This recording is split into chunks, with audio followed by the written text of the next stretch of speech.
Opa, gente, boa tarde a todo mundo. Daqui a pouco estamos entrando, Fábio Naves vai entrar junto comigo.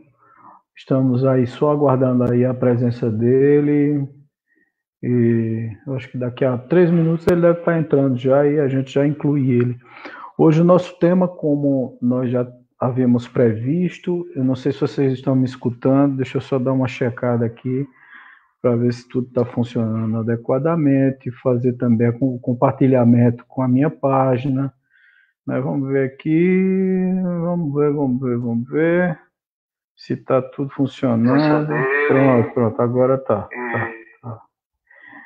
Só vou fazer o compartilhamento aqui, né? Então, compartilhar, vamos lá, compartilhar, deixa eu compartilhar no meu perfil, hum, público, Facebook. Deixa eu só selecionar aqui o destino.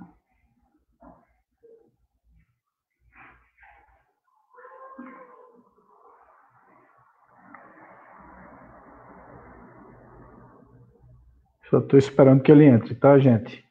Aguarda só um minutinho aí que ele já chega.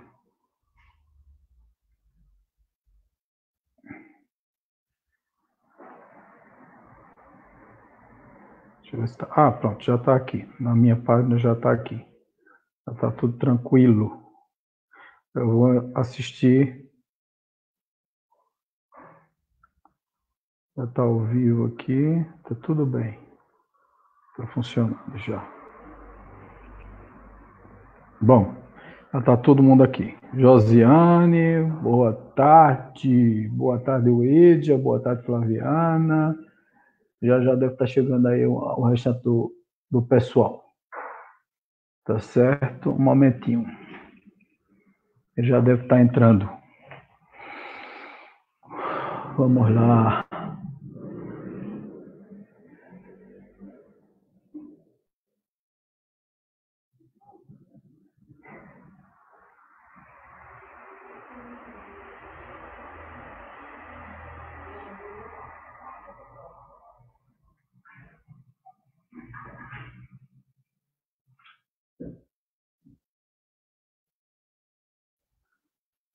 Só esperar ele entrar. Hoje nós vamos falar sobre a estratégia das trevas. Vai ser um papo bem gostoso com o Fábio. O Fábio tem um conhecimento muito vasto da parte de obsessão complexa, né? Então, nós vamos discutir bastante isso, alguns aspectos bem interessantes. Nós vamos falar sobre essas entidades diferentes, sobre a forma diferente de atuar desses mestres da sombra, né, que não são coisas comuns que acontecem. Ele sugeriu alguns tópicos para mim, aí, uns tópicos bem interessantes, que eu incluí nessa apresentação que nós vamos fazer em conjunto. Eu vou tocando aqui, vou apresentando, ele vai comentando junto comigo, e vai ser bem gostoso, bem interessante.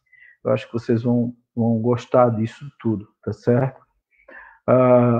Mas, naturalmente, se vocês quiserem, podem comentar, façam comentários, façam perguntas, fiquem bem à vontade, porque é uma oportunidade muito boa de a gente tirar, assim, nossas dúvidas a respeito da nossa mediunidade, a respeito dessas estratégias diferentes que a gente conhece muito pouco, né? Por que conhece muito pouco? Porque dentro da doutrina espírita se estuda muito pouco. A Umbanda é mais ousada, eles estudam mais sobre a estratégia das sombras, eles estudam mais sobre esses detalhes mais minuciosos dos ataques espirituais. E hoje nós vamos falar muito sobre isso. A gente vai falar sobre, por exemplo, a arte da guerra de Sun Tzu. Né? Sun Tzu tem uma das frases dele lá, um dos pressupostos. Sun Tzu escreveu, e Sun Tzu é mais ou menos uns 300 anos, se não me recordo, se não estou esquecido aqui do tempo, da época, uns 300 anos antes de Cristo, e Sun Tzu escreveu A Arte da Guerra. A Arte da Guerra, ele se refere a exatamente o dividir para conquistar, né? O que está acontecendo muito isso na doutrina espírita, né? A doutrina espírita anda com um assédio muito grande, e a gente vê assim, o bem, ele tem pouca, cala pouco fundo. Quer o microfone? Se quiser, pode pegar aqui. Venha pegar, viu? Então, assim, ai meu Deus, vem. Tem bronca não, vamos embora. Pode pegar aqui, pode pegar, viu? Na doutrina espírita a gente vê muito isso, né? Dirigentes espíritas que têm um problema muito sério dentro da sua estrutura, né? Porque, na verdade, o que acontece, se você puder, Vinícius, fecha a porta quando você passar, por favor, tá? Na doutrina espírita, as pessoas estão ainda naquele mesmo padrão de boa tarde, Elton. Valeu, muito obrigado aí pela sua presença. Tem ainda aquela visão de que tem que fazer aquela reunião mediúnica, normal, comum, e tratar apenas aqueles espíritos que atendem pelo apelo da misericórdia, né? Olha, o Fábio chegou aí, ó. Pronto. Olá. Boa tarde. Boa tarde, Peste. Tudo certo? Tudo tranquilo aí? Pronto, peraí. Opa! Aí, oi. Ok. Olha, não te ouço, vai. Oi? Como é? Tá me Deixa escutando, eu ver não? aqui. Peraí, deixa eu ver se não é na minha configuração. Mixer volume. Deve ser na tua configuração. Pronto. Me ouviu? Sim. Oh, beleza. Agora tá reverberando no seu. Deixa eu colocar o fone de ouvido aqui, peraí. Eu acho que é bom. Deixa eu só botar um incenso para queimar aqui. Muito bem. Vai falar da sombra, meu filho, tem que se prevenir, acender incenso, defumador. Mas na verdade é mais. Eu estou no cômodo aqui de casa e é mais para o cômodo tem mais umidade, e aí eu. Só para ficar com o odor mais agradável. Não tem mandinga ali sem ser isso, não. Ah, tá certo. Bota aí o fone de ouvido, é melhor. E aí? Eu te ouço, você me ouve? Eu escuto demais, bem demais. Tá. Quer que eu abaixe Tudo bem? Ou tá bom? Não, por mim, tá ótimo. Então Tá dando só um ramezinho aí, eu não sei o que tá acontecendo. Não tem nada cruzando rede aqui, não sei o que é, mas estamos aí. Bom, vamos embora. Bom, hoje nós vamos falar, né, Fábio? Eu estava antecipando algumas coisas aqui, né? Nós vamos falar hoje sobre a estratégia das trevas, né? Sim. E estava colocando aqui alguns pontos, já antecipadamente, falando sobre que as casas espíritas normalmente trabalham com aquela desobsessão dos espíritos mais sofredores, daqueles que atendem pela misericórdia, aqueles que entendem atendem quando a gente fala o nome de Jesus e eles se afastam prontamente, e a gente faz só um apelozinho simples de que eles deveriam se afastar porque vai afetar a evolução deles e tal. É aquele convencimento, aquele diálogo, que é um diálogo fácil, né? Que é o diálogo com aqueles espíritos que têm muito mais, muito mais sofrimento, desencarnaram há pouco tempo, ou então desencarnaram e estão num processo ainda de compreensão da situação que estão passando, são espíritos ainda ligados a esse dia a dia nosso, que basta um bate-papo tranquilo que eles vão se afastar e não vão ter problema, não vai ter problema nenhum, tá certo? E não é o caso do que a gente vai apresentar agora. Eu vou fazer ele em show aqui e vou acompanhando aqui pelo meu celular o teu rosto, essa coisa toda. Então, deixa eu só colocar aqui em show, tá? Para a gente trabalhar aqui, já começar o bate-bola. Ótimo. Vamos lá, eu acho que agora vai, né? Deixa eu apresentar aqui, vê se só um momento. Deixa eu ver o que foi que aconteceu aqui. Eu estou botando em show e a tela não está completando aqui. Um momento. Pronto, foi lá. Então, nosso bate-papo hoje vai ser exatamente sobre a estratégia das trevas, da sombra das trevas, como você queira. O nosso convidado, a pessoa que vai partilhar esse conhecimento fantástico é Fábio Nasa, uma pessoa que trabalha com isso há muito tempo, através do Instituto Vida Plena, apresenta alguns programas no YouTube, como Apometria que sim, Apometria porque não, também Apometria Estudo de Casos. Há muitos anos, há quantos anos, Fábio, você trabalha com apometria? Pelo menos uns 16 anos de estudo, desde quando eu comecei a estudar até a parte prática efetiva, já tem pelo menos uns 16 anos. O Fábio fez uma proposta de alguns tópicos, tá certo? Em relação à estratégia das trevas, surgiu a ideia porque eu comecei a gente começou a triangular uma conversa, não foi, Fábio? Batendo um papo sobre algumas estratégias, e também ele tinha lançado alguns vídeos no próprio Instituto Vida Plena, nos estudos de caso dele, e que foram vídeos bem esclarecedores, inclusive engraçados, porque as edições de Fábio são edições assim que eu acho maravilhosas, porque você trata de um assunto muito sério, Fábio, que inclusive aqui meus parabéns, porque você trata de um assunto muito sério, com uma vertente muito descontraída, muito gostosa da gente acompanhar.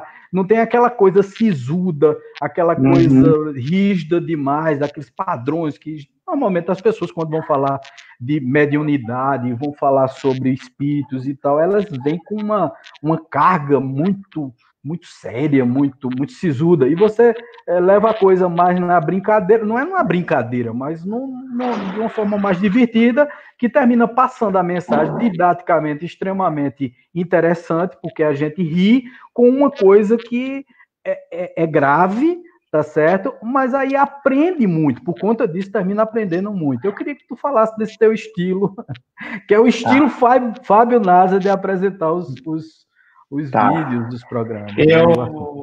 Eu brinco que eu sou filhote de Robson Pinheiro. Para quem já teve contato, o Robson, ele é bastante ácido, tá?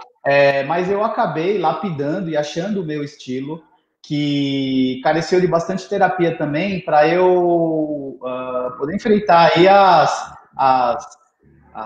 as rejeições naturais da vida. Von Antônio dizia para mim assim: filho, você não vai agradar a todo mundo. Nem Jesus agradou a todos, não vai ser eu, nem o Wagner, nem ninguém que vai agradar a todos. E isso, às vezes, carece um pouco de terapia para você trabalhar seus buracos de carência, para ter segurança de fazer as coisas, se expor e achar a sua essência, a sua identidade. E aí eu aprendi, em um dos cursos de neurociência, psicanálise, eu não me lembro, em algum momento, eu aprendi que quando você transmite uma informação e você traz um pouco de leveza e humor nela, porque você tem uma liberação de certas neuroquímicas que facilitam a assimilação da informação. Então, tem uma estratégia técnica por detrás e tem um estilo. Porque, como você disse, nós estamos vivendo uma fase, não só espiritualmente falando, mas uma fase socialmente, onde as pessoas estão muito amargas, tá? É tudo muito verdade. É tudo muito... E aí, vamos brincar um pouco. Tá tão difícil levar a vida a sério. Então, vamos descontrair um pouco e dar risada, porque, enfim, é isso que eu entendo. Precisa rir um pouco de situações, e sorrir não significa que você não está levando a sério, tá? Verdade. Uma das coisas que eu sempre achei, com todo respeito, eu já transitei durante 7 anos dentro da esfera espírita, quando você entrava numa casa espírita e tinha o silêncio é uma prece. Não.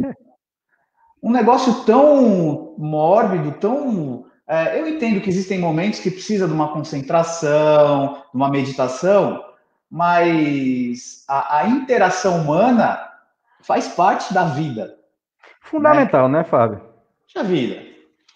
Então, é isso que eu acredito e eu vivo e vivencio. E quem gostou, gostou. Quem não gostou, dá um dislike do canal e sai, muda a vida, vira a chave lá, fazer o quê?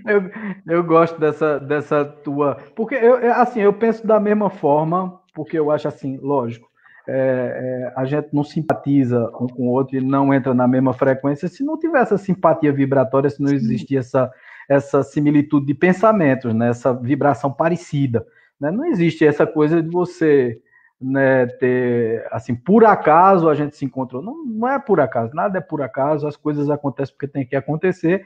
E também a aproximação do pensamento, ela tem tudo a ver com isso, né? Porque a gente tem mais ou menos um perfil parecido, né? Um perfil que se aproxima.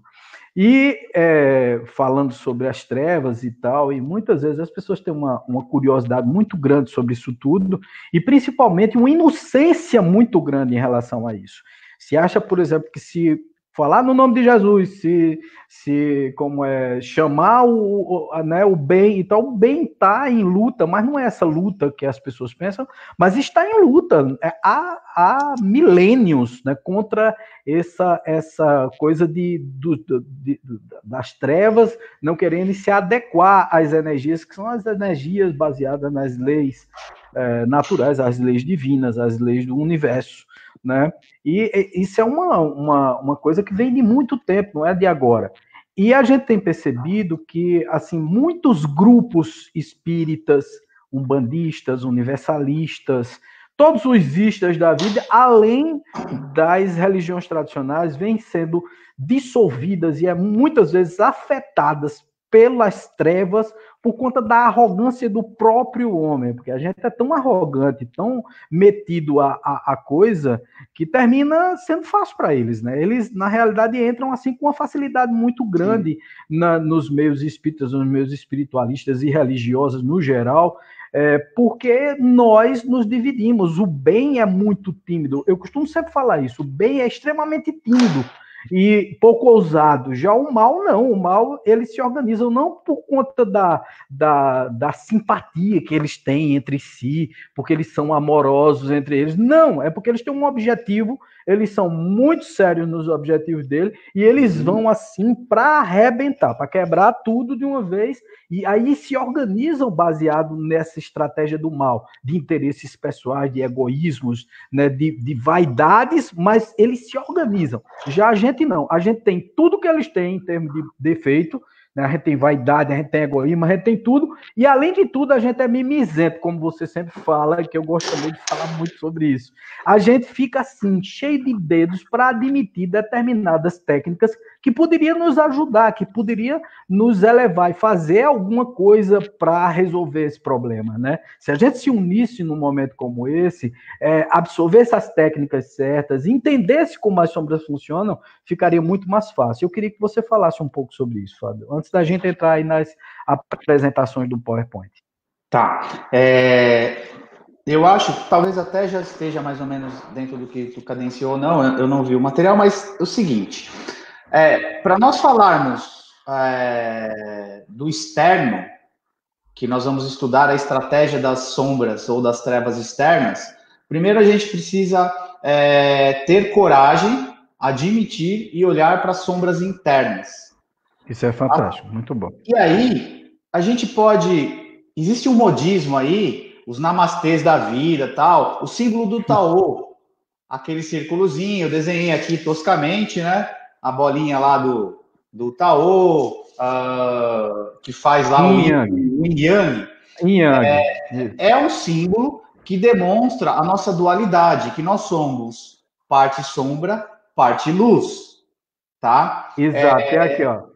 Até botei a apresentação de Robson Pinheiro, onde ele coloca aí, então Jesus perguntou, qual é o teu nome? Respondeu ele, Legião é o meu nome, pois somos muitos, Marcos de 5-9. E vem aí pelo Espírito de Ângelo Inácio falando sobre essa questão da dualidade. E a gente vai falar, né? Fala lá. Então, exatamente isso. Eu vou dar, porque assim, a nossa live não vai dar para esclarecer tudo, mas é legal a Lógico. gente dar um norte para as pessoas pesquisarem e serem mais assertivas. Então, o que a gente tem aí?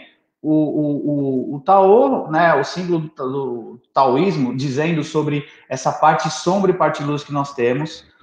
Pesquisem sobre as leis herméticas, tá? Da Tábua das Muito bom, o Esmeraldas, hermetismo. onde vai Exato. ter uma lei trazida por Hermes Trismegisto que diz Trimegistas. que o universo é dual. A matéria é feita de um elemento positivo e um elemento negativo. Nós temos dia e noite, nós temos sombra e luz, nós temos masculino e feminino, e nós temos a nossa parte boa e a nossa parte ruim. Quando nós, seres humanos, negamos a nossa parte negativa, ruim, entre aspas, porque ela não é ruim se a gente souber interpretar isso, a gente está negando uma parte nossa, a gente está negando 50% da nossa essência, Sim. tá? Vou dar um exemplo bem bobo e depois eu vou dar um outro norte. Leia um pouquinho sobre Jung, que foi o precursor de Freud. Carl Gustav Jung. Isso. Jung falava muito sobre o olhar da sua parte sombra. E aí a gente tem o seguinte. Eu vou dar um exemplo sobre agressividade. A agressividade, ela tem um polo positivo, um polo luz e um polo sombra. Sim. Um indivíduo que não tem agressividade, tá? Porque ele recalca a agressividade, ele nega a agressividade dele, a vida pisa na cabeça dele, ele não consegue passar num teste de uma empresa. Porque ele não tem aquela força de defesa, de luta. É o que a gente chama de sangue no olho, né? Não tem aquele estímulo, aquela vontade, aquela tesão para fazer o negócio. Exatamente. Aí a família sapateia na cabeça dele, os espíritos sapateiam na cabeça dele, porque ele não reage. A agressividade é um mecanismo primário de defesa. Porque quando você se sente ameaçado, você tem mecanismos primitivos de congelar, finge de morto, corre ou ataca para se defender. Então, a agressividade, na medida certa, ela é luz. Lógico. O problema é quando a agressividade vai ao extremo, o indivíduo se torna violento. Então, entender esses mecanismos tem a ver com entender a parte sombra e parte luz interna. E a gente pode pegar um tratado de Sun Tzu, A Arte da Guerra. Isso, muito bom. Eu estava falando de Sun Tzu antes. Que aí você entrar. A gente vai entender o porquê depois de estudar as sombras externas também, mas tem a ver com as sombras internas. Tem uma frase de Sun Tzu, em algum momento, que ele é colocado assim: não conhecer o seu inimigo numa batalha, não conhecer o seu adversário, não conhecer a si próprio, o seu exército ou a si próprio, 100% de batalha perdida. É muito interessante essa frase dele. Quando você conhece o seu adversário, mas você não conhece... Não se conhece. Se conhece ou conhece o seu exército, vamos interpretar o seu exército, pode ser o seu grupo espiritual, as suas sombras internas, as suas personas, aí a gente pode usar similaridades, né? Você tem 50% de 50% de probabilidade de ganhar ou perder a guerra. Isso. Quando você conhece o seu adversário e conhece a si mesmo, a sua sombra e a sua luz, se a gente está falando na sua totalidade, é 100% de batalha perdida. Não tem entrada das sombras, não tem trevas, não tem diabo, não tem obsessor. Batalha vencida. Então, recomendação. Leiam e estudem Sun Tzu, A Arte da Guerra. Muito bom, muito bom. Estudem um pouco sobre as temáticas que Jung estudou sobre as sombras humana, a tua parte sombra, e a questão das leis herméticas, principalmente a lei que fala da dualidade. Isso é uma lei universal. O Espírito Ângelo Inácio aqui, né, Fábio, vem falando aqui pelo Espírito de Ângelo Inácio, sombra e luz, escuridão e claridade. Isso é no índice já no preâmbulo, né, na realidade, no começo do livro Legião, que ele vem falando sobre isso. Sombra e luz, escuridão e claridade. Essa realidade dupla forma o interior do ser humano, que tenta negar-se a cada dia, enganando-se. A maioria das pessoas quer ser apenas luz, recusa-se a identificar a sombra que faz parte delas.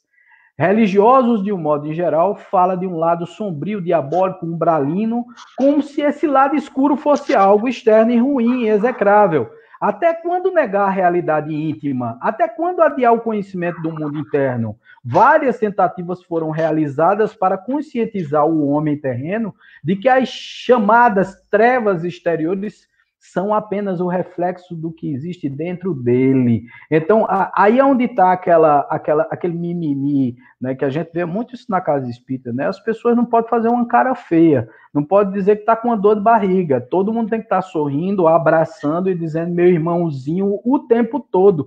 Como se... Não que você vá ser agressivo dentro de um local onde você está recebendo pessoas para poder ter uma amizade. Mas você precisa, em determinados momentos, dizer a verdade, dizer coisas que devem ser ditas. Você precisa ajustar o grupo, porque senão vai estar dando sempre passagem a essas coisas. E também demonstrar o que você é. Uma coisa que eu sempre fiz, Fábio, eu costumo sempre dizer que é assim, eu não tenho vergonha nunca de dizer quem sou.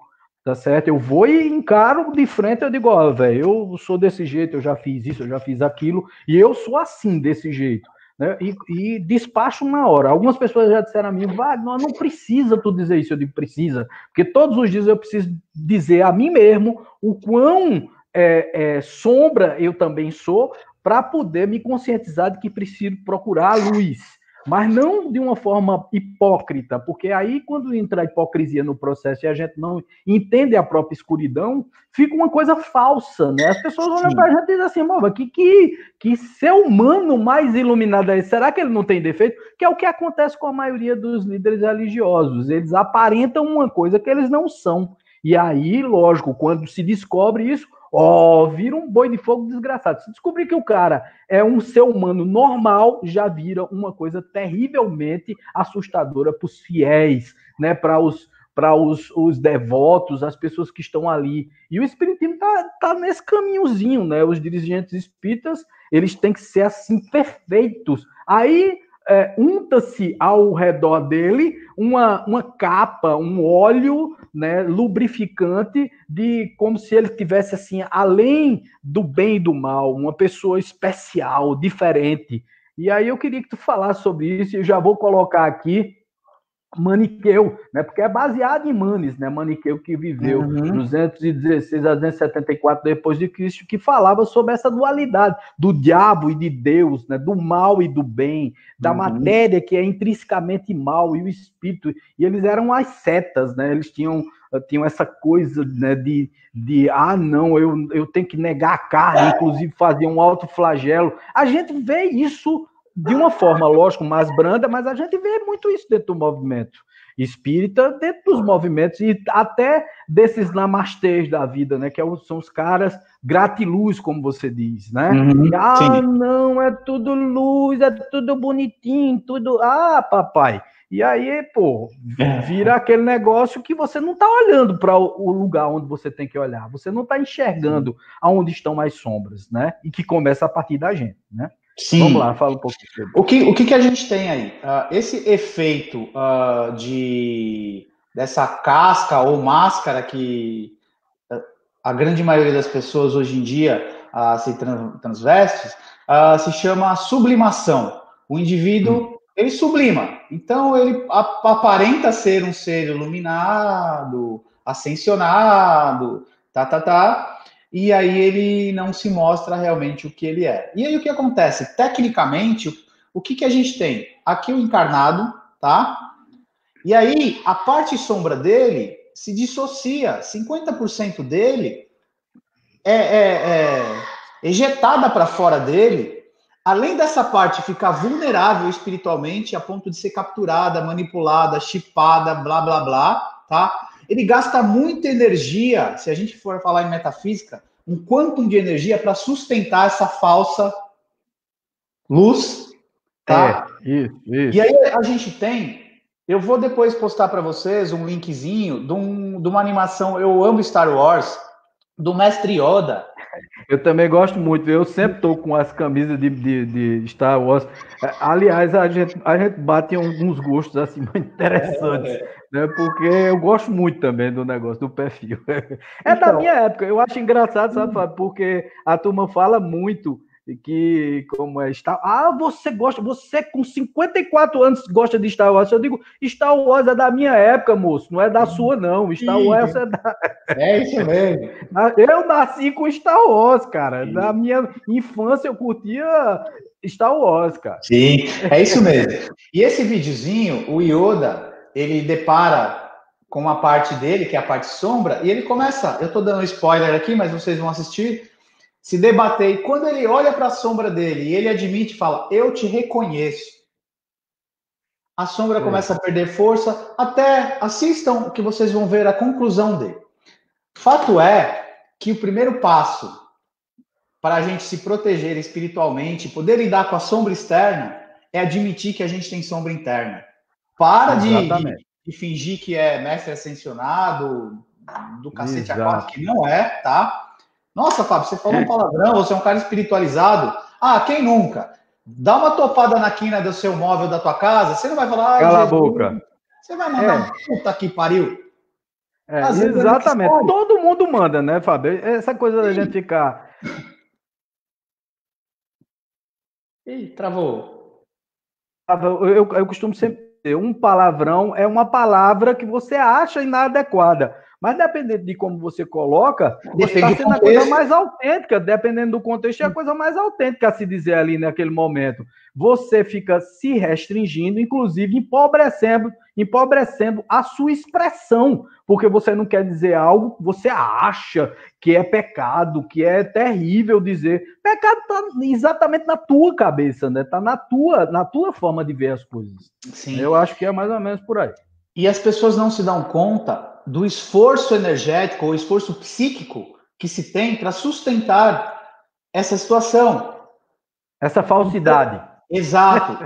E aí, essa energia, ou ela escapa e fica à mercê das sombras, das trevas, que sabem utilizar, tá? Ou engatilhar isso, ou somatiza no corpo e vai virar doença. E aí a gente tem uma série de caminhos para isso. Então, a gente já tem o início aí, para a gente conseguir olhar para a sombra interna, primeiro eu preciso admitir.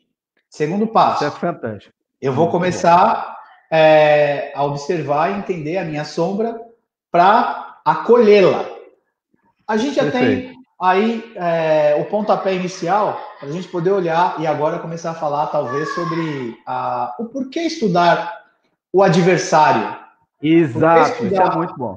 Por que estudar as trevas? Porque quando eu comecei dentro do cenário espírita, a minha dirigente de estudos, ela dizia assim, você não pode ler Robson Pinheiro, porque é um livro muito pesado, sintoniza com as trevas.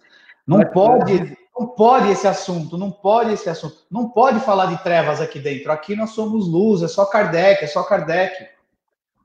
Pois é. Esse é o grande problema. Inclusive, né, esse pensamento agostiniano, Santo Agostinho foi um difundidor dessa estrutura. Depois que Santo Agostinho desencarnou, que já estava lá dando mensagem lá para Kardec, é que ele deu uma equilibrada nesse processo. Mas Santo Agostinho, né, foi o que difundiu mais o maniqueísmo no mundo, né, a partir dos seus conceitos, essa coisa toda. Mas depois corrigiu a rota, fez um monte de coisa bem bacana. Mas vamos lá, vamos trabalhar isso tudo aqui.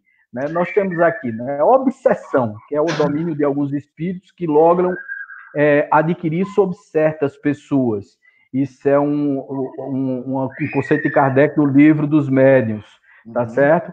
E aí, as direções das obsessões que você já havia colocado para a gente, tá certo? Que é desencarnado para encarnado, encarnado para desencarnado, desencarnado para desencarnado, encarnado para encarnado e a auto-obsessão, tá certo?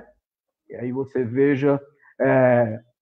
E aí cremos que é chegado o momento de estudarmos mais esse flagelo antigo, sobretudo quando se sabe que a humanidade terrena aproxima-se cada dia da esfera de vibrações dos invisíveis de condições inferior, que a rodeia em todos os sentidos, e, na verdade, esmagadora percentagem de habitantes da Terra não se preparou para os atuais acontecimentos evolutivos, e a gente realmente não anda trabalhando essa parte, né? E aí tem os tipos de obsessões, aí é onde vem a questão das obsessões que a gente tinha conversado, Fábio. Tem a obsessão simples, né? Isso aí é dito no livro primeiro no livro dos médiuns, e depois Kardec fez a correção no livro, na Revista Espírita de 1863, dezembro de 63, dezembro de 63 e janeiro de 64, né, falando sobre as obsessões simples, fascinação e subjugação. Esses são os 3 primeiros no livro dos Espíritos. Depois, ele incluiu a possessão, porque ele reconheceu através do caso da senhorita Julie, e também levou em conta também as obsessões físicas, que são os poltergeist, de fazer barulho, e gaste espírito, que não é contra ninguém, é porque o espírito se fixa ali naquele ambiente. Se chegar um médium dando ectoplasma suficiente, ele vai produzir os efeitos físicos ali, porque ele tem essa condição de manipular as energias, de estruturar. E eu estou colocando algumas imagenzinhas aí, tá certo? Bem fortes, de obsessão, tá certo? Então, aí vem a obsessão simples, né, Fábio? Aí eu queria que tu falasse sobre essa questão da própria obsessão simples, né? E ele vem dizendo aí que é influência sem domínio da personalidade, interferência momentânea no senso crítico e no discernimento, pode acontecer de forma involuntária a troca de fluido entre o desencarnado e o encarnado, pode transmitir doenças ou a causa da desencarnação. A própria desencarnação pode acontecer até com obsessão simples. Fala um pouquinho sobre isso aí, Fábio. Tá. Deixa eu só cadenciar uma linha de raciocínio e também trazer uma questão provocativa aqui. Vamos pensar o seguinte: futebol. A grande maioria da população brasileira aprecia futebol. Ou esportes, tá? Desde um jogo de tabuleiro de xadrez até um jogo de basquete, vôlei, tá? Você é um técnico de um time, ou você é um jogador desse time. Esse grupo, time de futebol, Corinthians, Palmeiras, Santos, São Paulo, não interessa. Eles não sentam, de vez em quando, lá no centro de tratamento, de treinamento, para estudar o time adversário? Exato, as estratégias. O técnico não analisa qual jogador que ataca bem o adversário, que chuta bem com a direita, com a esquerda, para ele montar o time dele? Vamos ampliar essa linha de raciocínio. Num cenário geopolítico de guerra, uma nação vai entrar em guerra com a outra. Não há uma necessidade de entender os armamentos que o adversário tem, o número de soldados que o adversário tem e assim por diante? Perfeito. Por que para lidar com a espiritualidade e no processo de combate aos processos obsessivos simples ou complexos, a gente acha que é mágica e não tem que estudar o adversário? Ô Fábio, será que não é porque as pessoas não acreditam de forma profunda que os espíritos influenciam a nossa vida? Que é assim, como se fosse da boca para fora, como se eu tivesse uma religião, que aí eu faço uma reuniãozinha mediúnica em determinado momento e vou lá e converso com os irmãozinhos, que a gente acha que é extrafísico e, portanto, também é diferente da gente. Não são as mesmas pessoas e a gente não precisa dos mesmos tipos de trabalhos estratégicos para atuar com elas, como se eles fossem seres diferentes de nós. Não é mais ou menos por aí, não. Não é porque a gente acredita pouco. Um outro dia eu estava comentando isso. Eu digo, minha gente, parece que vocês não são espíritas. Vocês não entendem que o espírito é imortal e que eles podem influenciar em nossas vidas. Ou vocês só dizem isso da boca para fora porque leram em Kardec e estão repetindo, feito papagaios, os conceitos de Kardec, os conceitos do espiritismo. Então eu vou dar 2 pontos de vista. Primeiro, eu vou alfinetar os defensores de Kardec de unhas e dentes. Kardec era um cientista do espírito. Estudar o adversário, entre aspas, a oposição crística, que depois eu vou conceituar essa definição, estudar as trevas é fazer ciência. Não tem nada a ver com religiosismo, tá? Nem com a parte filosófica, tem a ver com ciência. Existe ciência de guerra, existem estudos faculdades, pós-graduações em estratégia geopolítica. Existe, na área do esporte, faculdade que vai estudar cenário para se tornar técnico e tudo mais. Por que o espírita, espiritualista, ou aquele que defende a pureza doutrinária kardecista tem a vulgo preguiça mental de sentar e estudar como um cientista, como era Kardec? Falta ciência. Sim. Só que dá trabalho. Fazer ciência dá trabalho. Não é só ler, abrir o Pentateuco e decorar o Pentateuco. É estudar, testar, ver de forma empírica o que funciona, o que não funciona, ver o que está funcionando do outro lado. Isso dá trabalho. E aí, o que a gente tem aí é pura preguiça mental. Comodismo. Verdade. Apego a conceitos que acabam, ao invés de ajudar, acabam atrapalhando. E aí vamos entrar, como você trouxe aqui, os processos obsessivos simples. Eu trouxe já uma pincelada nisso, e aí eu peço que vocês voltem no timeline da página do Wagner e do Sec, onde nós falamos um pouquinho sobre isso, que de mais ou menos 1970 até 1980, eu calculo que seja mais ou menos nesse gap, nós tínhamos o processo obsessivo, que era um processo direto de um espírito para com o outro, ou de um espírito do desencarnado para o encarnado, não havia tanto risco, porque nós não tínhamos uma difusão tão dilatada das casas espíritas, dos templos neopentecostais, com as suas sessões de descarrego, das casas umbandistas, com as suas giras. E aí, o obsessor, ele não tinha problema de sair da sua toca, encostar lá no encarnado e ficar sugando energia, nos processos aí, nos seus devidos graus, a partir da difusão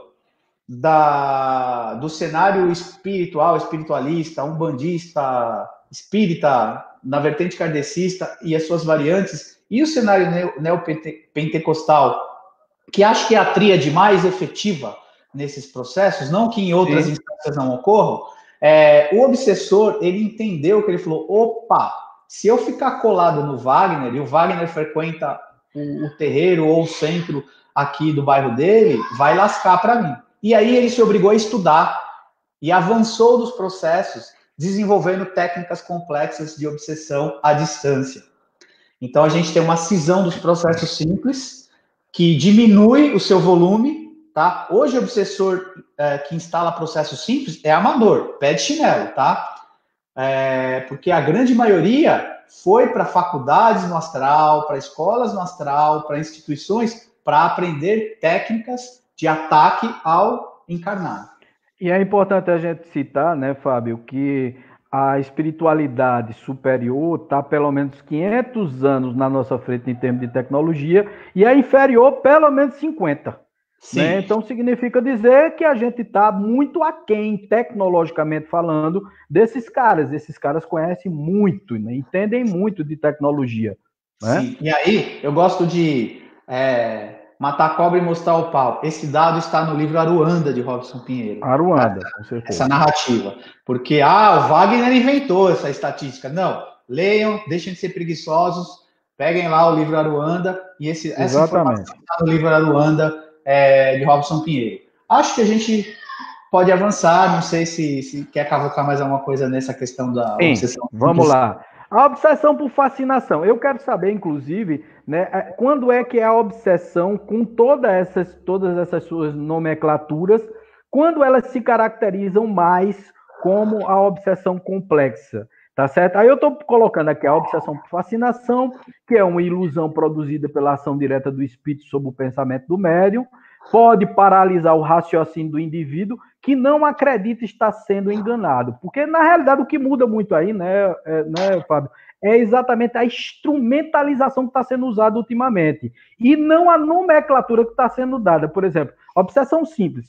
Eles já estão usando alguns instrumentos e algumas coisas para trabalhar a obsessão simples já, embora seja muito mais comum, que os espíritos mais comuns, quer dizer, é o marido que foi embora com raiva da mulher, que está obsidiando ela, que é um cara que está fazendo uma obsessão simples ali. Ele não tem muito um processo complexo para atuar. Mas alguns espíritos, eles são tão inteligentes que eles começam por um processo simples de obsessão, instalando alguns aparelhos, tá certo? Significa que eles estão atuando ali, mas eles se afastam, não aparecem, inclusive, para videntes. Pessoas que veem espíritos, que têm clarevidência, não conseguem ver o espírito ali acoplado, porque ele já está trabalhando de uma forma mais simples, mais tranquila ali o processo de obsessivo e que vai se tornar mais complexo. Mas eu estou colocando a obsessão por fascinação, né? Como situações ridículas e perigosas. Isso já tem alguma forma de pensamento ali instalada, alguma coisa que pode já levar a esse pensamento, né? Então você tem aí, ó, que é o lobo com pele de cordeiro, né? Você está vendo aí. Você tem também, eu vou passar todas elas, porque aí depois você comenta sobre tudo. Sim, tá sim. Certo? Aí você tem a subjugação, a possessão, que é o primeiro, né, a subjugação do domínio moral, domínio sobre as ideias e comportamento moral do cidadão, do indivíduo, tá certo? Alterações quase completas do senso crítico e do discernimento do obsidiado, e o domínio corporal, que é a obsessão por possessão, que o obsessor atua sobre os órgãos materiais, provocando movimentos involuntários, domínio temporário sobre o organismo do obsidiado, etc. e tal. Tá certo? Aí eu coloquei algumas imagens, certo? Então, na realidade, a obsessão simples e a complexa, né? E aí eu tirei algo, estou pedindo licença a você e estou pegando tanto uma parte sua como uma parte também da Kardecpedia, né? Obsessão simples, eles dizem o seguinte, que dá essa obsessão simples quando o espírito malfazejo se impõe a um médium, se imiscui a seu mau grado nas comunicações que ele recebe, o impede de se comunicar com os outros espíritos e apresenta em lugar dos que estão evocados, que são evocados. Ninguém está obsidiado pelo simples fato de ser enganado por um espírito mentiroso. O melhor médium se acha exposto a isso, sobretudo no começo, quando ainda lhe falta a experiência necessária, do mesmo modo que, entre nós, homens, os mais honestos podem ser enganados por velhacos. Pode-se, pois, ser enganado sem estar obsediado. A obsessão consiste na tenacidade de um espírito do qual não consegue desembaraçar-se a pessoa sobre quem ele atua. De Kardecpedia, né, que é daquele cara Cláudio Massi, né, que ele é muito bom, muito interessante. E tem a obsessão complexa, que foi tirada do seu livro, né, do livro Radiografia das Sombras. Eu recomendo a todos que comprem, porque é muito interessante, tá certo? Que o Fábio vem dizendo o seguinte: como obsessão complexa, consideramos todos os casos em que houver, aí é onde está a história, a ação de magia negra, implantação de aparelhos parasitas, uso de campo de forças dissociativos ou magnéticos de ação contínua, provocadores de desarmonias tissulares que dão origem a processos cancerosos. Campos de forças permanentes podem também inibir toda a criatividade da vítima ou desfazer projetos acalentados com o maior desvelo, principalmente os que geram dinheiro, levando as vítimas ao total empobrecimento. Complexos são, igualmente, os casos em que técnicos das sombras fixam no obsidiado espírito em sofrimento atroz, visando parasitá-lo ou vampirizá-lo. Vem sendo comum em nosso atendimento, nos deparamos com pessoas aprisionadas em campos magnéticos que as envolvem vibrações de baixíssima frequência, aprisionados em masmorras, presos e emparedados em gaiolas e casulos, imersos em lodos e pântanos, alguns em estado de decomposição e animalizados nas profundezas das trevas, onde, com a ajuda dos benfeitores espirituais, descemos para resgatá-los. E ele vem aqui completando a técnica, essa coisa toda que eu não vou ler aqui, né, porque também tem na própria estrutura do livro Radiografia das Sombras, como o próprio Fábio diz, comprem o livro e estudem, né, aquela história de tire a bunda do assento, né, tira a bunda do assento para poder estudar e comece a estudar sobre o caso. Mas eu queria que você fizesse essa comparação, Fábio, aí eu falei muito, mas era para ler e mostrar para vocês que existe uma complexidade muito grande nesse processo e um envolvimento muito grande nessas duas coisas aí. Me fala um pouco sobre isso. Tem uma gambiarra ou algum papagaio aí? Tem. O nosso louro aqui não é um obsessor, tá? Que tá atacando. As trevas não estão infiltrando aqui na rede.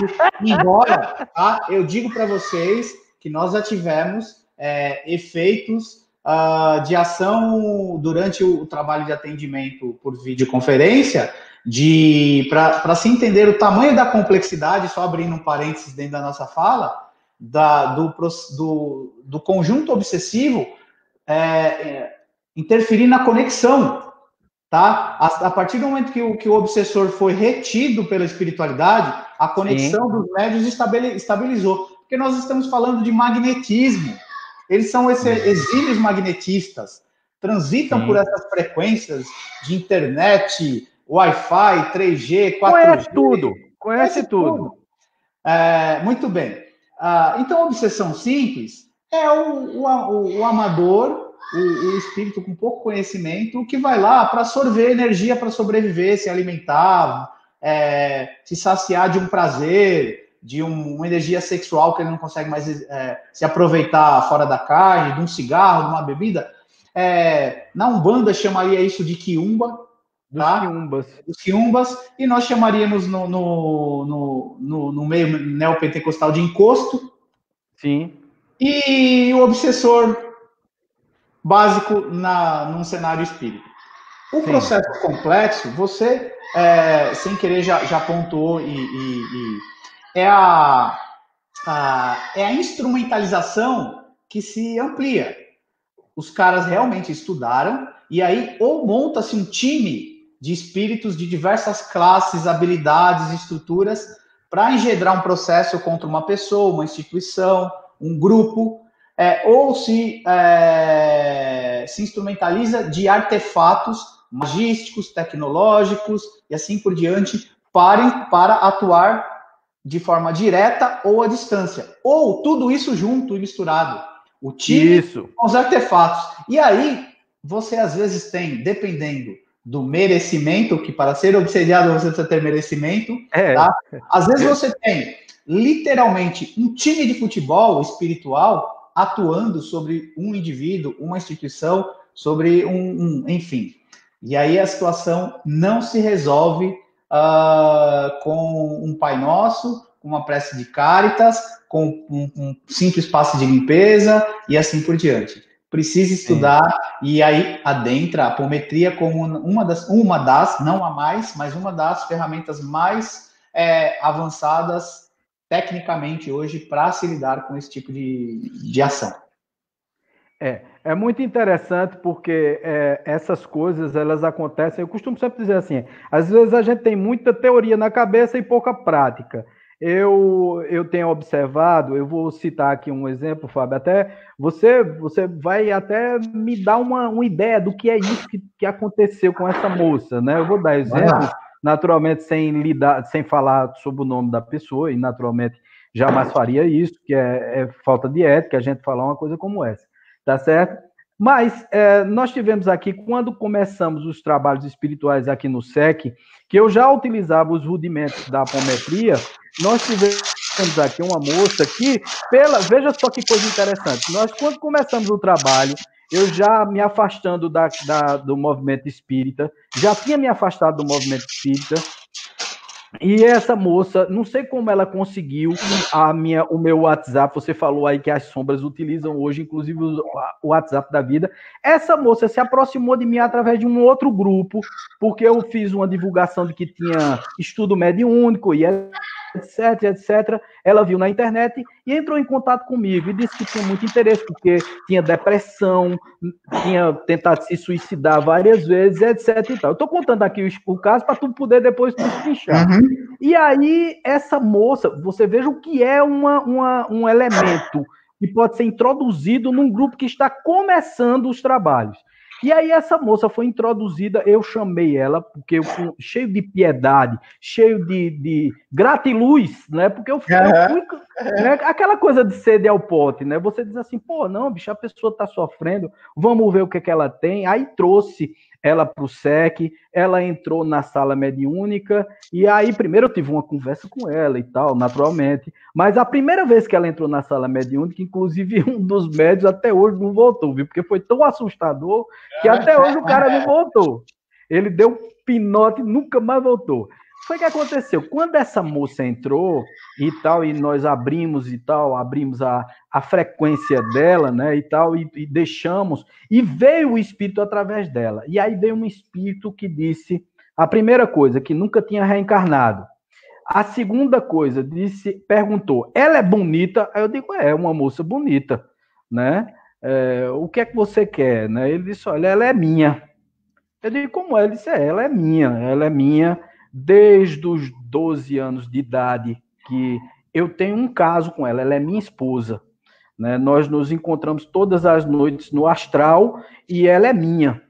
Né? Eu sou um ser mágico que venho aqui lhe dizer que você não interfira nesse processo. Uhum. Eu digo, olha, amigo, veja. Aí lá vou eu com aquele papo espírita, sabe, Fábio?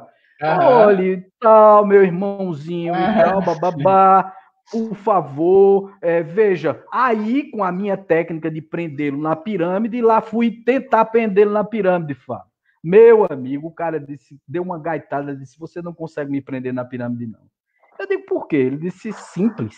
Ela não quer que você me prenda na pirâmide, ela não quer que eu me afaste dela. Eu digo, pô, danou-se. Aí tentei e tal, entrou um outro médium que também incorporou aí, disse, você estuprou, fez isso, fez aquilo, e o espírito rindo. Foi um negócio assustador, né? Bom, conclusão, no final a moça chegou e me disse, né, me pediu um particular e me disse que realmente não queria se livrar desse espírito, que era esposo dela e que tinha feito um acordo com ele, e ele é lindo e não sei o quê. Aí depois eu comecei a fazer uma pesquisa geral dela e notei que ela botava o espírito, o boy magia dela, o tempo todo lá. Eles faziam sexo no astral, ela estava com depressão, o marido já não tinha mais nada com ela teve uma filha, mas ela vive em depressão e, vez por outra, tenta se matar para ir para o plano espiritual, ficar com ele, porque ele convence ela de ficar com ele. Veja só, e aí, cara, esse espírito botou 2 comandados dele aqui dentro do SEC, e foi um negócio terrível. A gente passou aqui, 2 meses, 60 dias de terror, porque o SEC funciona no mesmo local da minha casa, quer dizer, minha casa está no SEC. Né? Então tem partes, então você imagina, cara, a bronca pra gente resolver disso aí. Bom, graças a Deus, depois muito estudo, muita conversa e tal, e eu dispensei a moça, naturalmente, porque se ela não queria se livrar dele, né, eu não ia comprar briga, como a gente já conversou, eu não ia comprar briga com um defunto que não merecia a bala, né? Eu não vou fazer um negócio desse. Se não quer, pô, vai embora, tá? Porque ela disse a mim, eu não quero me livrar dele, eu quero conhecer mediunidade, mas eu não quero me livrar dele. E ele disse a mim, se você não deixar ela, eu acabo com o núcleo de vocês. Uhum. E realmente quase acaba, viu? No começo, quando a gente estava apenas iniciando. Eu queria que você analisasse esse case que eu trouxe para você aí. Tá. O que eu tenho como... a sinalização desse case, ela já indica bastante coisa. A necessidade de estudos, tá? Isso. De boas intenções, o inferno está cheio. Verdade. Então, muitas vezes, e eu já passei por isso também, não um case parecido, mas já tive essas ações mais kamikazes, sem uma base de instrumentalização, há muitos anos atrás, e já tomei muito no lombo, e já vi muitos grupos apanharem da forma com a qual o grupo de vocês apanharam, e a qual eu já apanhei também, e desistirem, ou colocarem a culpa na vida espiritual, na mediunidade, na apometria, porque não tiveram a base. Eu vou utilizar a frase de Marvin, que é um espírito que nos orienta: não construam a casa pelo telhado. Então, façam a base de fundamentação para vocês, quando eu digo quem nos assiste, poderem se instrumentalizar para avançar nesses processos complexos. Então, o que nós temos no cenário que você tem? Falha processual. E aí, eu devo me culpar, eu devo utilizar a experiência não assertiva, vulgo experiência negativa, como um chicote, ficar agora, eu fiz, olha a cagada. Não, tudo é aprendizado. Lógico. Vocês aprenderam o que não fazer. Então, essa marca está gravada a ferro e fogo no mental teu. Falou, peraí, eu vou ter mais cautela no ato de caridade. Exato. Inclusive, saber dizer não para o próximo. Porque tem uma lei imutável que se chama livre-arbítrio. E, inclusive, as sombras inteligentes no astral inferior, ou vulgo trevas, respeitam, na grande maioria das vezes, o chamado livre-arbítrio. Porque eles sabem que se eles interferirem na linha amarela, a lei cósmica universal atua e autua. Sei. Então, o que eu tenho a dizer desse case que tem uma grande experiência, um grande aprendizado que vocês adquiriram e amadureceram com isso, que nem sempre a caridade é aquele coraçãozinho cor-de-rosa, tá? Às vezes o negócio é punk. É desde um não até uma boa chinelada no consolente para falar, toma a toalhinha e toma vergonha na cara porque tu tá de safadeza na vida física e na vida extrafísica. Sim, com certeza. Ô, Fábio, aí eu estou apresentando para você primeiro apresentei alguns aparelhos, né? Deixa eu voltar aqui. Implantes, chips, aparelhos parasitas, né?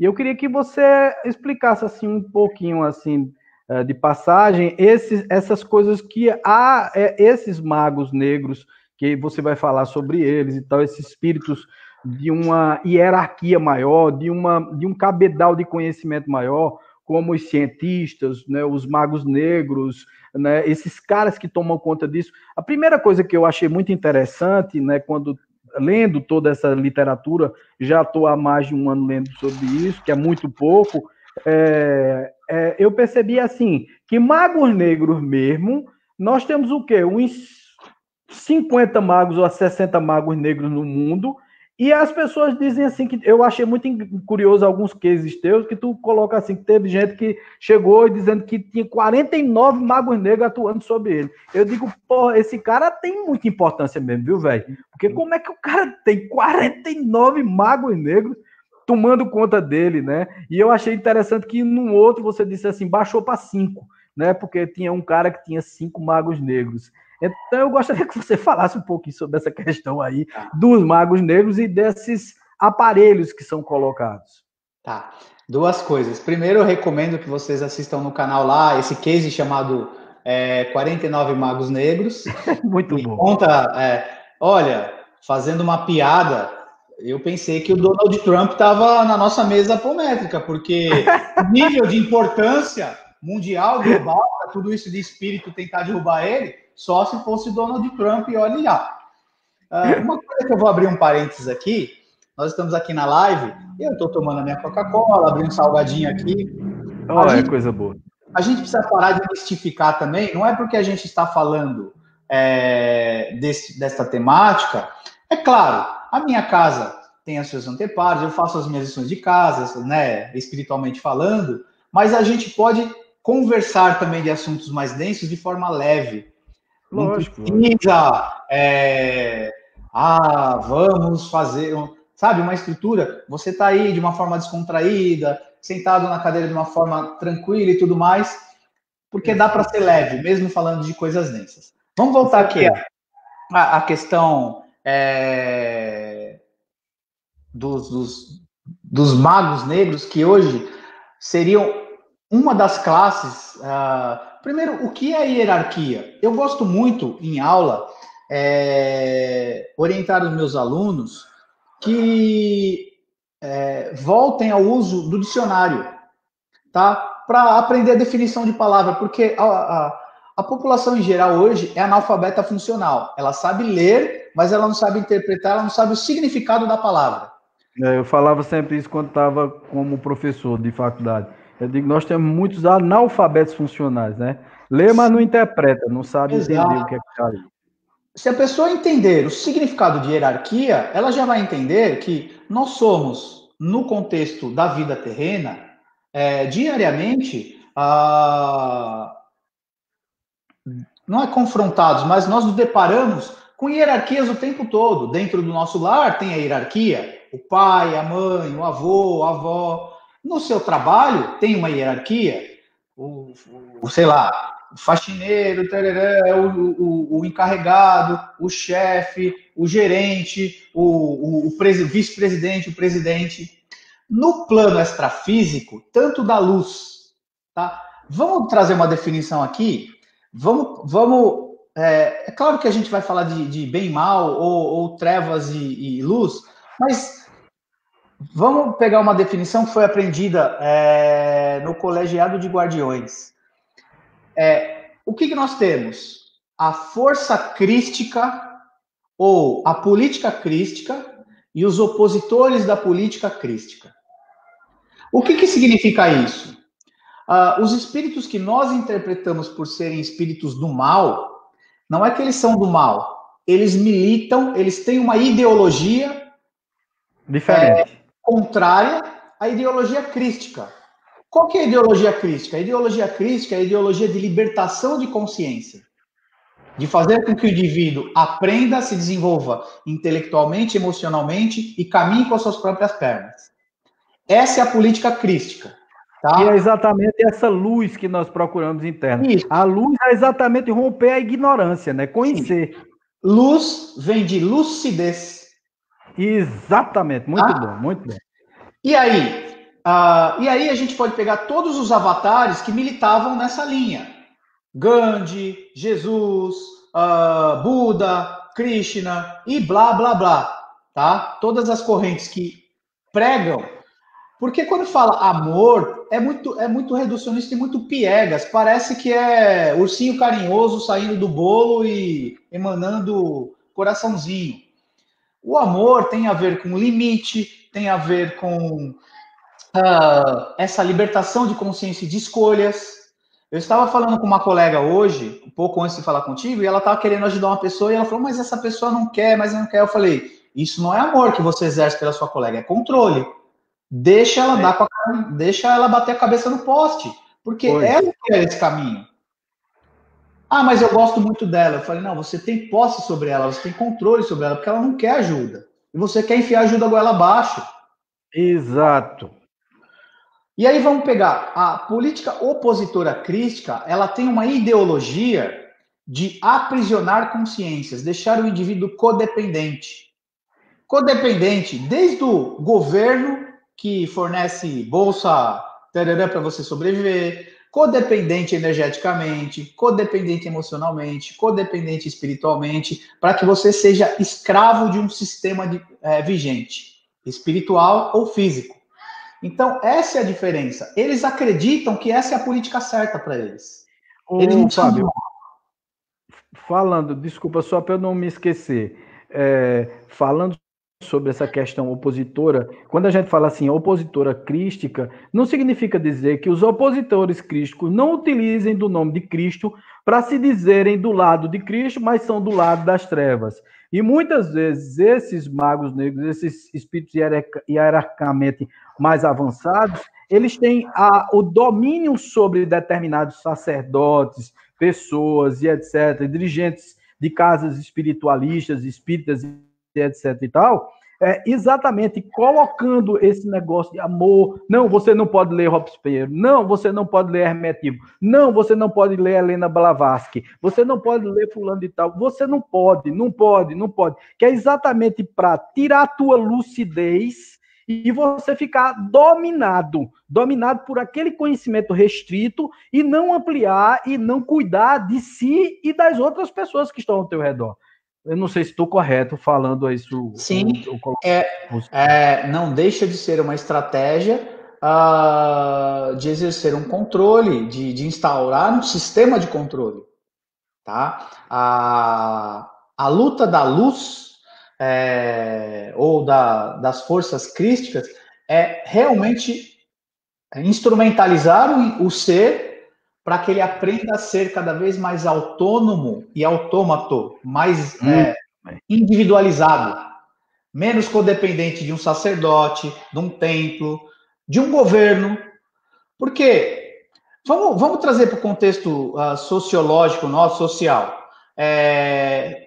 A sociedade tem um grupo, e nada tem a ver com Bolsonaro, PT, a gente não está falando de bandeira política, mas eu estou dizendo de pessoas que querem se tornar codependentes do sistema governamental. O governo tem que me sustentar. É uma forma de prisão isso. Não, eu não quero que ninguém me sustente, eu quero ter inteligência para ganhar o meu ganha-pão, como Jesus disse, para ter a vara e aprender a pescar onde for. E não ficar ganhando peixe a todo momento. Então, os avatares que apregoam essa linha são os avatares da chamada luz. Os avatares os seres, não avatares, os seres que trabalham com essa intenção de aprisionar e manter o indivíduo preso nesses sistemas seriam as políticas opositoras crísticas. No meio do caminho, tem uma definição que ela é razoavelmente nova, que Rodrigo Romo e Fábio Santos falam muito, que eles chamam de agentes da não-luz. O que são os agentes da não-luz? São os pseudo-profetas, os pseudo-dirigentes, que dizem que, não leia Robson Pinheiro, que dizem que tem uma série de pessoas com certa significância na internet que lucram com essas teorias do apocalipse. Meteoro que vai acabar com o planeta. Isso. Cada hora vem um, tá? Eu estou esperando. Agora a moda é invasão alienígena, tá? Existem pessoas que lucram com esse terror. Eles também são agentes da não-luz, porque ele aprisiona o indivíduo no medo. Lógico. Então, quanto mais você trouxer consciência para o indivíduo, mais você está libertando ele para ele tomar as devidas escolhas e assumir as responsabilidades das escolhas. Fantástico, fantástico. Fábio, eu estou colocando aí a hierarquia das sombras. Veja, isso aí é uma hierarquia que eu percebi dentro do teu organograma lá. Você fez um organograma e colocou assim as classes dos espíritos e tal no próprio livro A Radiografia das Sombras, tá certo? Sim. E é interessante que aí eu colhi e eu vi assim, por exemplo, você não colocou uma hierarquia, por exemplo, o chefão de quem está fazendo tudo, depois você não fez isso. Mas aí eu olhando, vi que a pirâmide estava invertida e não era bem um organograma, mas sim um fluxo, uma estrutura de fluxo, né? De como as coisas funcionavam, de onde estavam os espíritos. E eu coloquei uma coisa bem simples aí, né? Eu coloquei assim os dragões, não sei se você está dando uma olhada aí, tem os dragões em cima, nós temos aqui os magos negros, que são de 50 a 60 magos negros no mundo inteiro. Quando eu digo no mundo, gente, é exatamente esses caras que estão no astral, tomando conta do plano umbralina, essa coisa toda, e também tem magos negros que foram já encarnados, que estão, inclusive, sob influência. Eu não sei se eu estou certo em relação a isso. E existem os magos negros de segundo escalão, que são aqueles que são tipo um aprendiz de mago negro. Do lado tem os cientistas, tá certo, que atuam em contribuição tanto com os magos negros de primeiro escalão quanto de segundo escalão, e também trabalhando com os quiumbas, vampiros, escravos, né, todas essas classes de espíritos. E eu queria que você me dissesse se isso aí tá certo, o que eu coloquei aqui como imaginação, tá certo? Vislumbrando, inclusive, os livros que eu li, a trilogia de Robson, né? A Marca da Besta, né? Como é Legião e tal. Quer dizer, todos esses livros juntos, mais o de Paviani. Então, eu saí fazendo uma compilação, o próprio livro Magos Negros, de Robson Pinheiro. Então, quer dizer, eu comecei a entender como funcionava o esquema. Me diz aí se eu pensei bem, se eu realmente traduzi bem tudo isso. Sim, tem duas coisas aí, Wagner. Primeiro, a gente tem, inclusive nesse meu livro, conversando contigo agora, eu diria que ele careceria até de atualização. Atualização. O que acontece? É dito, tem um livro de Agnaldo Paviani, que eu não me recordo agora a bibliografia, diz que nós temos aí cerca de 7 a 10% de revelação do que tem do plano extrafísico, juntando todas as obras. Não é esse livro, não é Os Pacificadores, não, tá? É um livro mais antigo. Assim que eu me recordar, eu pontuo para vocês. Mas ele narra o Klaus, um espírito psicografo através de Agnaldo Paviani, que nós temos aí de cerca de 7 a 10% de revelação com todas as obras literárias, psicografadas, canalizadas no mundo. Nós sabemos cerca de 10% do que tem do plano extrafísico. É muito complexo, né? Quando eu escrevi esse livro, A Hierarquia das Sombras, que foi uma compilação baseada em tudo isso que você citou, já faz alguns anos, eu nem estava no colegiado de Guardiões junto a Robson, e aí Sim. eu avancei aí 7 anos de estudos, vieram os livros Abduzidos, os livros Guardiões, que foram livros posteriores à trilogia das Sombras. A trilogia, sim. A trilogia das Sombras, Legião, Senhores da Escuridão e Marca da Besta, é cartilha básica que todo mundo precisa ler, reler, estudar e devorar. É cartilha básica, tá? E eu colocaria os dragões também na conta. Os dragões de Vanderlei. Pelo menos esses 4 livros é cartilha básica para entender um pouco da geografia e da hierarquia das sombras. Lá você vai entender um pouco mais o que é um mago negro, o que é um dragão, o que é um vampiro, o que é um quiumba, o que é um ímpino, o que é... Enfim, você vai ter um mapeamento de uma forma... Seria a escola primária da hierarquia das sombras. Okay. Quando você começa a estudar o modo avançado, hoje nós vamos entender que existem outras falanges, tá? Quando a gente fala falange, são grupos de espíritos da mesma classe. Então, dentro da classe dos dragões, existe um agrupamento de primeiro, segundo, terceiro, quarto escalão. Os dragões têm um fator motivacional para com o planeta, tá?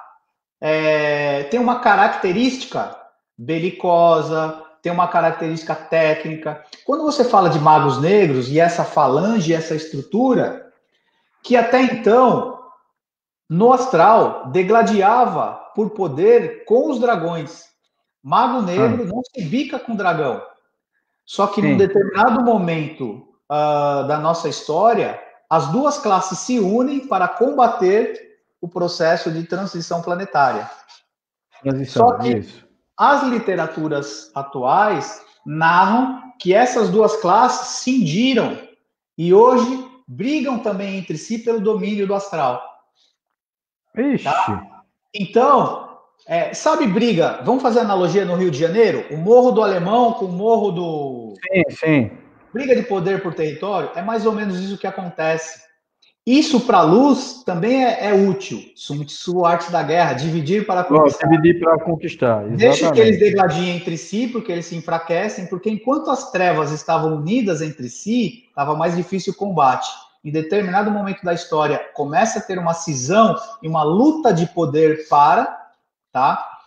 Quando você pega nações que têm uma característica de armamentista nuclear e essa guerra política armamentista, nesse sentido, é muito comum quando você estuda o que está por detrás, espiritualmente falando, você tem influência de dragões aí, tá? Entendo. Quando você pega o cenário político da América do Sul, tá? Em geral, ela tem um domínio predominantemente, não é absoluto, de classe de magos negros. Sim. Porque é uma política que está sendo instituída na América do Sul de domínio social. de domínio das mentes, de emburrecimento para escravizar. Exatamente, com uma falsa capa de ideologia, né? De ideologia. Sim. Sutil, ardilosa. Os dragões, via de regra, são espíritos que foram transmigrados para o planeta Terra e ficaram presos na psicosfera terrestre. E tem porque eu questionava muito, eu falava, por que esses caras são tão belicosos? Qual é o objetivo? O objetivo é destruir a psicosfera terrestre para que eles possam saltar magneticamente e ficar livres de trânsito, tá? Mais ou menos isso, a analogia. Então, o que nós temos? Que entender primeiro a base, que aí vai lá a trilogia. Legião, Senhores da Escuridão, Marca da Besta.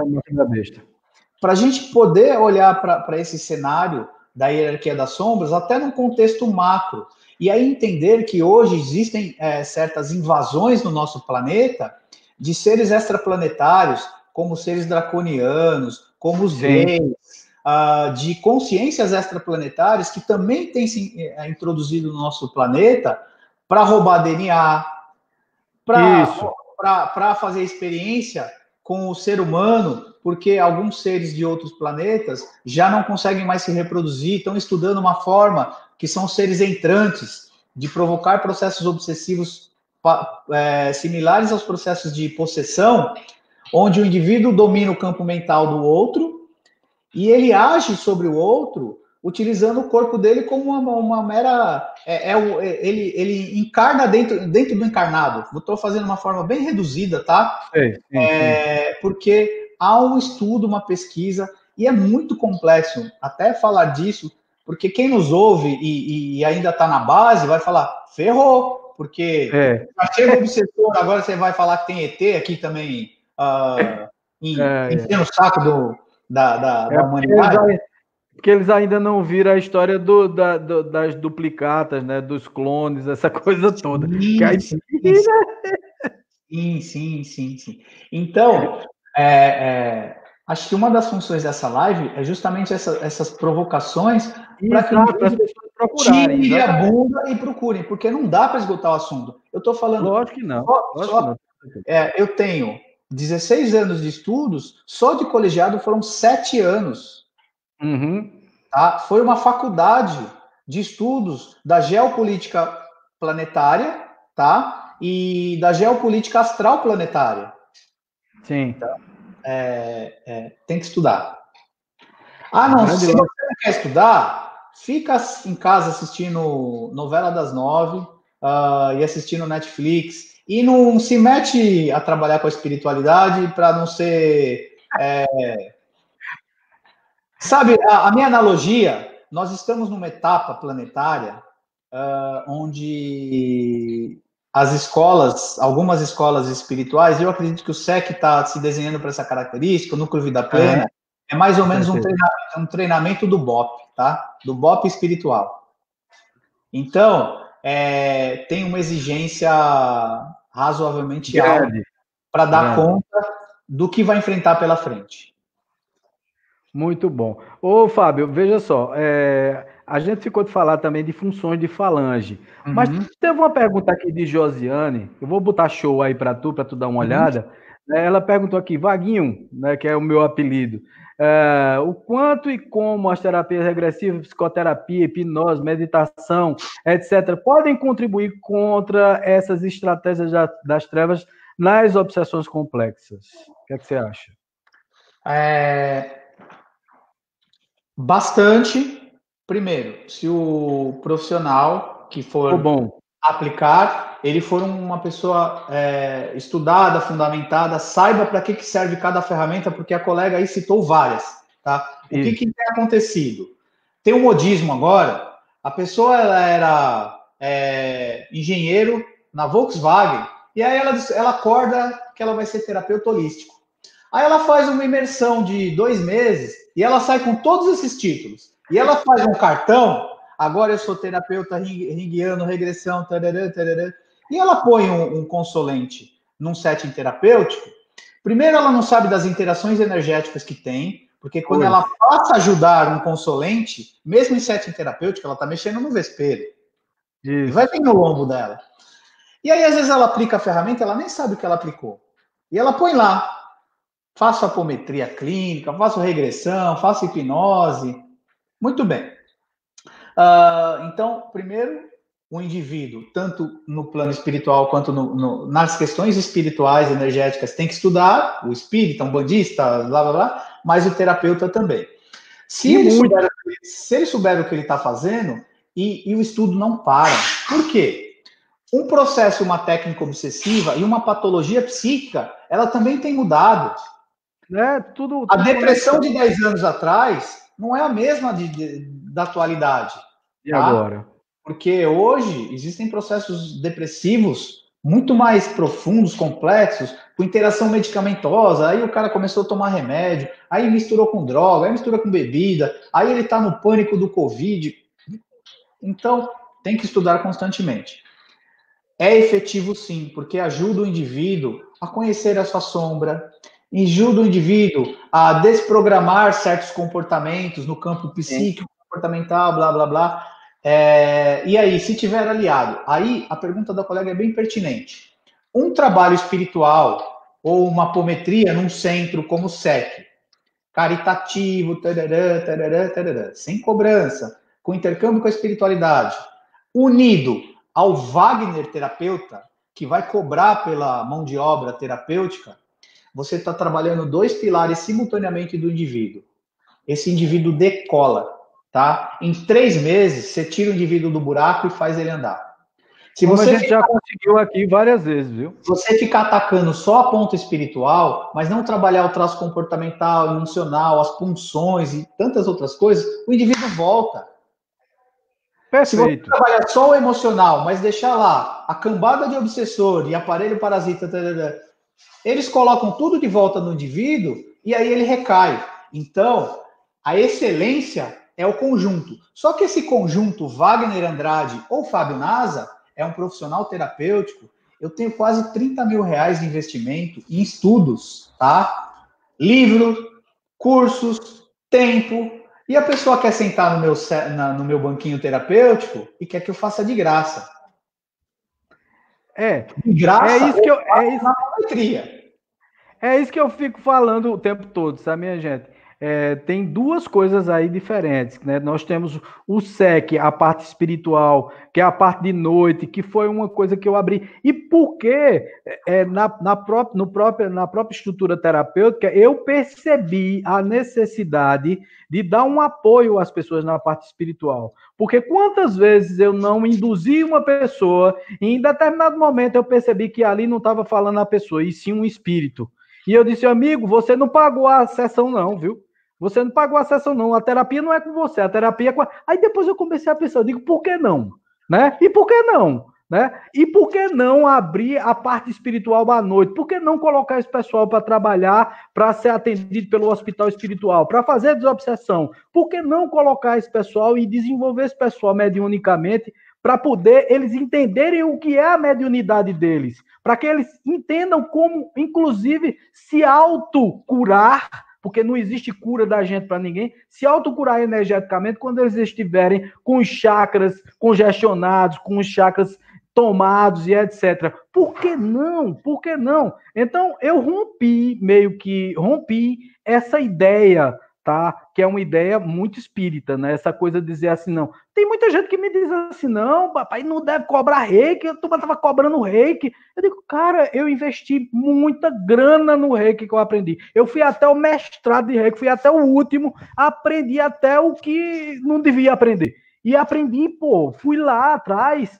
Quer dizer, eu fiz 3 cursos de hipnose, gastei uma grana preta e tal. Eu fiz um investimento nisso tudo. Aliás, o SEC surgiu como um espaço terapêutico complementar, integrativo, e depois foi que nós utilizamos, porque eu senti necessidade disso e percebi que podia ser uma casa universalista, de juntar essas 2 coisas e fazer um trabalho muito bacana, porque aí eu estava trabalhando tanto a ponta do psique humano, etc., como também a parte espiritual, porque tem essa influência e na maioria das pessoas, mesmo que você veja uma situação psíquica de uma pessoa, mas ele está envolvido espiritualmente de alguma forma. De alguma forma existe uma ponte espiritual, existe o karma, existe um monte de coisa aí envolvido. Eu não sei se estou certo. Deixa eu narrar, vou narrar um case para a gente começar a conduzir o nosso fechamento aqui da nossa linha de pensamento. Com certeza.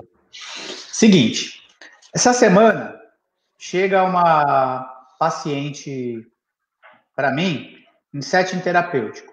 Ela passou em frente ao núcleo Vida Plena, viu a placa lá, e ela falou assim, eu queria fazer uma constelação. Porque eu já constelei, porque eu queria constelar. Eu falei, fulana, por que você quer constelar? Ah, falaram que é legal. Eu falei, então tá. Eu vou falar como é que eu funciono. Eu tenho uma primeira sessão que custa tanto, já deixo claro, que é uma sessão onde eu vou mapear a tua dor emocional, psíquica, para identificar qual ferramenta você precisa. Porque quando ela falou, eu já constelei, eu paguei, sei lá, R$400 com uma consteladora, mas eu ainda estou com uns problemas, eu quero constelar e dizem que é legal, e eu quero... E aí até era bem incoerente, porque ela falava que queria constelar, mas dizia que era legal, mas ela nem sabia o que ela tinha feito. Provavelmente ela caiu na mão de um profissional que nem explicou para ela o que fez com ela achou que tinha passado em constelação, mas veio atrás de mim, atrás de uma constelação. Olha a incoerência de fala. Falei, eu vou te orientar, isso vai ter custo. Muito bem. Ela veio ao setting terapêutico, eu tive uma primeira conversa com ela de meia hora. O que está acontecendo? Qual é a tua dor? Ah, eu tô com 30 anos, tarará, eu fiquei noiva, comecei a namorar com 16 anos, namorei durante 10 anos, terminei o namoro, eu ia casar e tal. Aí ela correu para apaziguar a dor do rompimento, ela já se engraçou com outro, e aí... Resumo da história, vou encurtar a história terapêutica. Ela está na crise da mulher dos 30, que não casou, e quer casar e ter filhos, tá? Tá despirocadinha e qualquer homem... Qualquer bagaça, ela tá se agarrando. Qualquer cacho que aparecer, espirrar do lado dela, ela pega, tá? Muito bem. E aí eu falei, olha, tem uma dor emocional aí e uma crença limitante que alguém disse para você que um dia você tinha que ser mãe, casar, blá, blá, blá. Isso é terapêutico. Enquanto eu estava no setting com ela, Fábio, terapeuta, a moça pombogira dela se apresentou para mim. Mostrou do lado, assim. E do lado direito, a pretinha velha dela. E aí, o que eu tenho? Vou falar português claro, eu pensei comigo, cacete. Se o espírito se apresentou para mim, é porque alguma coisa ele quer, né? Lógico. Ele não tá lá de graça, ele tem mais o que fazer. Muito bem. Eu fui até o tempo de 1h30 da conduta terapêutica.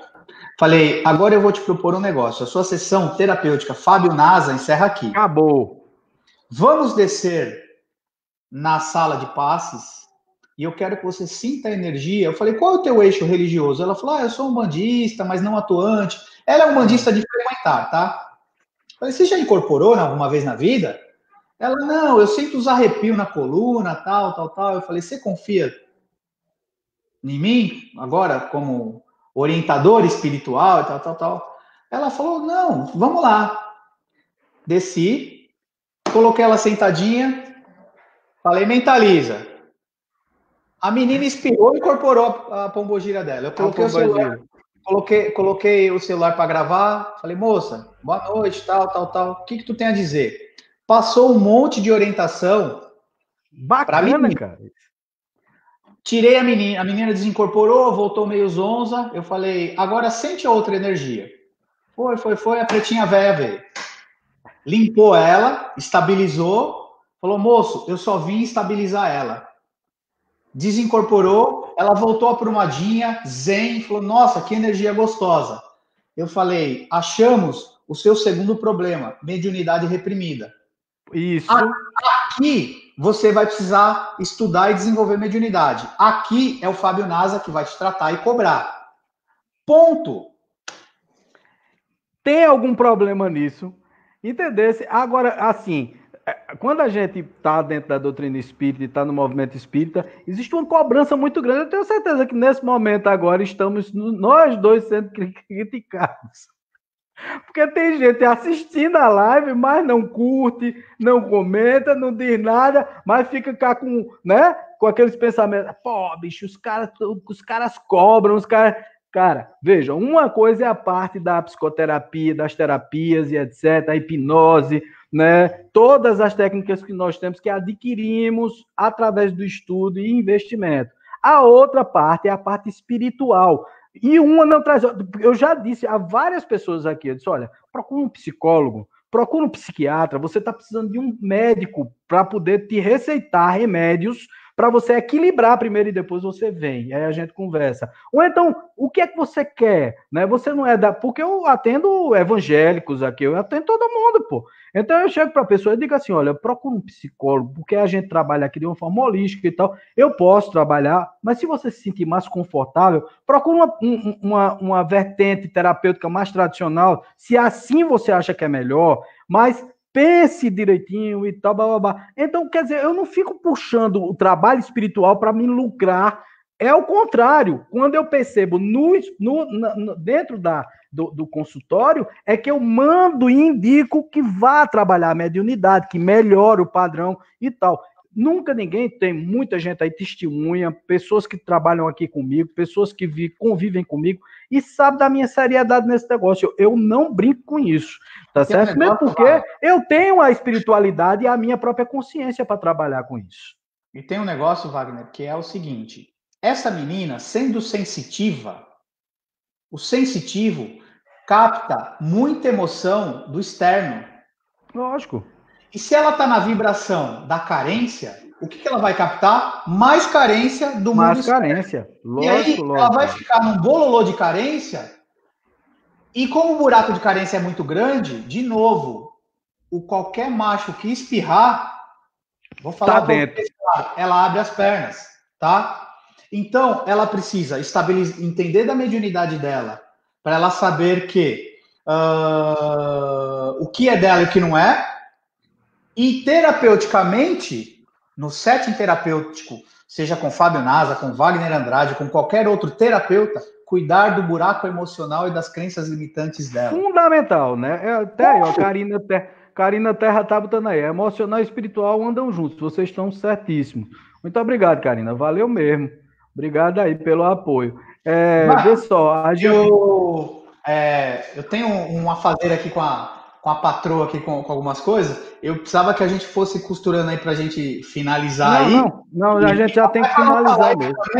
Não ficar muito grande, senão depois o povo dorme, apesar que tá exatamente. Muito tá? Não, com certeza, vamos concluir, inclusive, exatamente falando sobre essas falanges, então, se você puder falar um pouquinho das falanges, né, da importância do tratamento da pessoa, ao perceber que está passando pelo problema, correr para tratar isso de uma vez por todas, não ficar com medo, porque tem gente, sabe, Fábio?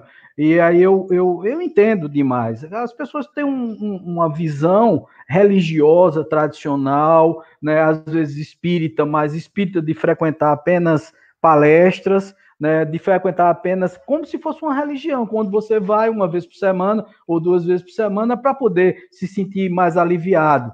E tem medo mesmo dessas coisas, né? São espíritas que têm medo de espíritos, né? E aí as outras religiões não posso nem dizer, né? Porque aí é que tem medo mesmo.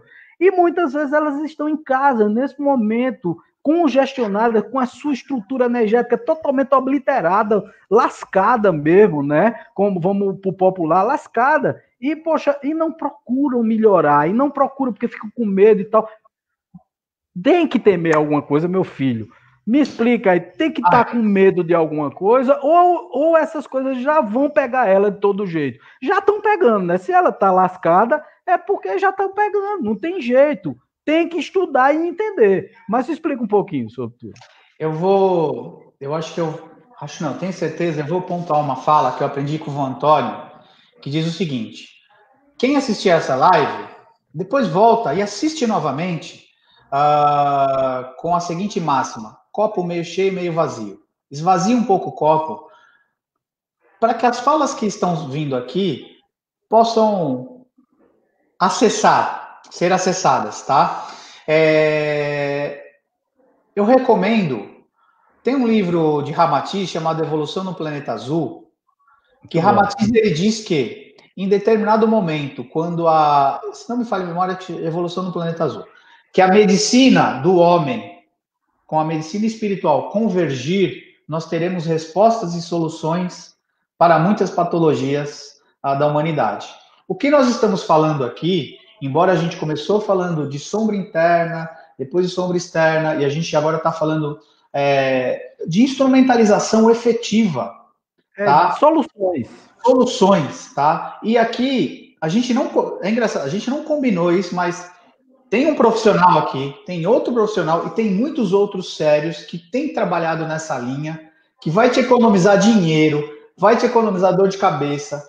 Vamos trazer o case dessa menina. Essa menina, ela tá pipocando em tudo que é casa e centro, tentando buscar resposta.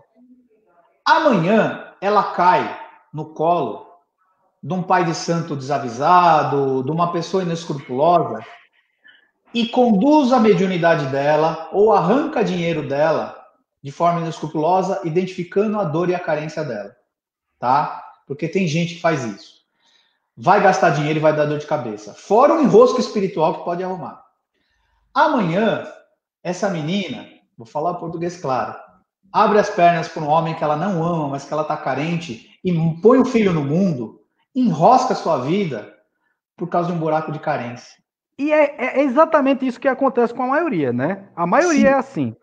Investe um pouco de tempo, de dinheiro, investe, não é gasto, investe em si, para que você tenha uma vida melhor, energética, espiritual e emocional. Você decola. De 3 a 6 meses, uma pessoa sai de um problema desse porte e decola. Perfeito. Perfeito. Cara, muito obrigado. Tu, como sempre, é show. Eu acredito muito. Valeu. A gente não... Porque a gente faz um briefing muito rápido, mas a gente não combinou, né? E não. Parece que a espiritualidade vai falando, é por aqui, é por aqui. É por aí, exato. E é isso. Muito obrigado. Muito bacana, cara. Muito obrigado, valeu. Muito obrigado. Estaremos sempre juntos aí, sim, né? Sim, vamos divulgar, né? Ó, minha gente, tem o curso de apometria. Quem tiver interesse, tem um curso de apometria que vai começar agora no dia 3 de agosto. E quem quiser se inscrever, pode, daqui da região, naturalmente estou vendo que tem muita gente de fora também, tem gente do Paraná aqui, a Rô Loyola parece que é de lá do Paraná, se não me falha a memória. Sim, né? Ela tem nos acompanhado. Pessoas, a Karine, exatamente, tem sempre acompanhado. Né? Então tem pessoas de muitos locais. Mas quem está aqui na nossa região... O Fábio fez alguns descontos para o curso de apometria. É muito interessante, gente, porque, veja, eu participei de uma mesa apométrica à distância, online, na terça-feira, antes de ontem. E foi maravilhoso. É uma experiência ímpar, um negócio diferente, porque é como se você estivesse lá. Então, o curso também é maravilhoso. O Fábio tem uma didática muito fácil, muito boa de se pegar, muito interessante, tá certo? E a gente pode se ajudar. A gente, olha, não é gastar dinheiro, é investir em você, investir no seu conhecimento, investir na sua segurança espiritual e emocional. Gente, vamos trabalhar nessa consciência nova. Cara, é um pouquinho que você gasta, tá certo? Um curso que, pelo Mercado Pago, você pode pagar em até 12, 18 vezes, se não me falha a memória. Cara, tu vai... Poxa, uma coisa que pode te ajudar a vida inteira. E você não quer, você acha que é caro isso. Eu acho isso, sabe? Assim, às vezes a mente não acompanha, a minha não consegue acompanhar esse tipo de raciocínio. Desculpa. Eu vou dar risada aqui pra gente. Tô dando risada internamente aqui. Você sabe que algumas pessoas. Eu não tô nem aí, tá? Mas isso é só para descontrair. Vão nos taxar como os dois mercenários. Estão comercializando a.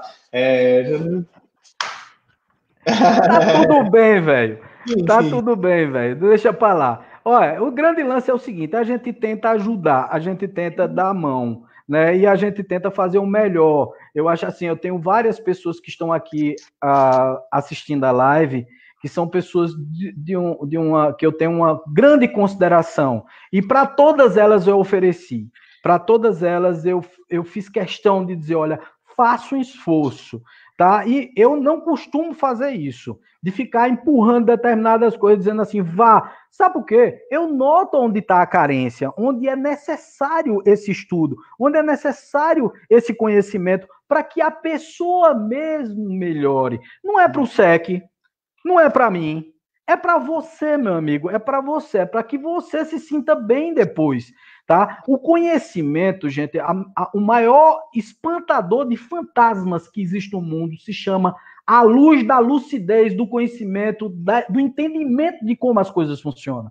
Quando você tem isso, cara, nada te atinge, porque até os problemas, você vai deixar de ter problema? Não, mas você sabe lidar com eles, você sabe resolver o problema em você mesmo, você não precisa mais de ninguém para estar resolvendo. Não que você vai virar uma pessoa autossuficiente, orgulhosa, vaidosa, não, é como o Fábio disse sempre, né? Nós não somos grandes magos, né? Os fazedores de milagres. Não, cara, mas você sabe pelo menos fazer um dos milagres, que é o milagre em você mesmo, que é o milagre da lucidez, de conhecer, de estar atento às coisas que lhe acontecem. Tem coisa melhor do que isso? Não pode ter não, meu amigo. Pode ter certeza, não tem nada melhor do que isso. É por aí. Velho, muito obrigado, viu? Obrigado. Entrou em contato comigo, eu já indico o curso do Fábio, que é maravilhoso, é fantástico. E ele não vem aqui para vender curso não, tá, gente? É porque a gente se afinou energeticamente e esse é um bate-papo que termina levando conhecimento às pessoas. Não é para vender curso aqui. Estamos aqui para trabalhar o conhecimento, tá certo? E ampliar esse leque de opções para solucionar os nossos problemas espirituais e psíquicos. É por aí, tá certo? Tem obsessor rolando no túmulo agora falando o que esses dois estão querendo aí aprumar o povo que vai acabar o meu ganha-pão. Um beijo no coração, velho. Tchau. Paz e luz pra tu, velho. Tchau. Valeu.